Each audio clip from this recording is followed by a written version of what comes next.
अध्याय 10 विरासत और नई पीढ़ी। 20 साल बीत गए। विक्रम अब 55 साल का हो चुका था। उसके बाल सफेद हो गए थे, लेकिन उसकी आंखों में वही चमक थी।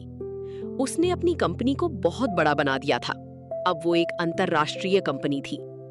आदित्य 25 साल का हो गया था। उसने अपने पिता की तरह ही मेहनत की थी और अब वो कंपनी का सीईओ था। विक्रम ने उसे कंपनी की कमान सौंप दी थी। पापा, मैं आपको निराश नहीं करूंगा, आदित्य ने कहा। बेटा, मुझे तुम पर भरोसा है, विक्रम ने कहा। तुम मुझसे भी बेहतर करोगे। अनन्या अब भी उतनी ही खूबसूरत थी। वो विक्रम के साथ हर कदम पर थी। उन्होंने साथ में बहुत सफर किया था, संघर्ष, सफलता और अब शांति।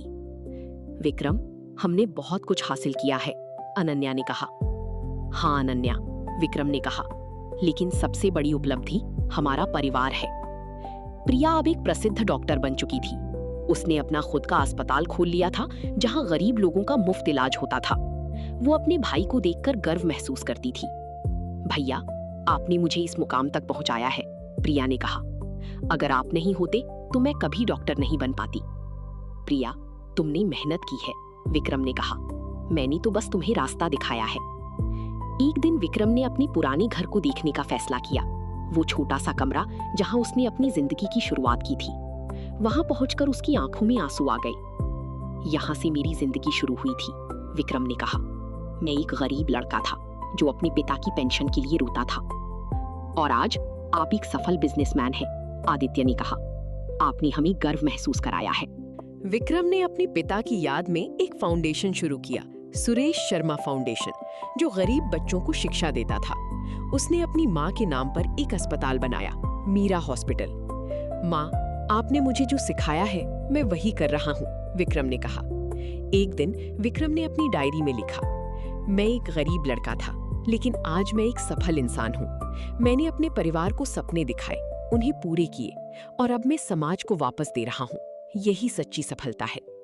आदित्य ने अपने पिता से कहा, पापा, मैं आपकी तरह बनना चाहता हूँ। तुम मुझसे बेहतर बन सकते हो, विक्रम ने कहा। मुझे तुम पर विश्वास है। आदित्य ने कंपनी को और भी ऊंचाइयों पर पहुंचाया।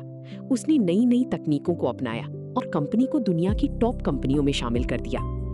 एक शाम विक्रम और अनन्या अपने घर की छत पर बैठे थे। सूरज डूब रहा था और पूरा शहर सुनहरी रोशनी में नहा रहा था। अनन्या, हमने बहुत कुछ हासिल किया है, विक्रम ने कहा। हाँ विक्रम, अनन्या ने कहा, लेकिन सबसे बड़ी उपलब्धि हमारा परिवार है। मैं तुमसे बहुत प्यार करता हूँ, विक्रम ने कहा। मैं भी, अनन्या ने कहा। समाप्त।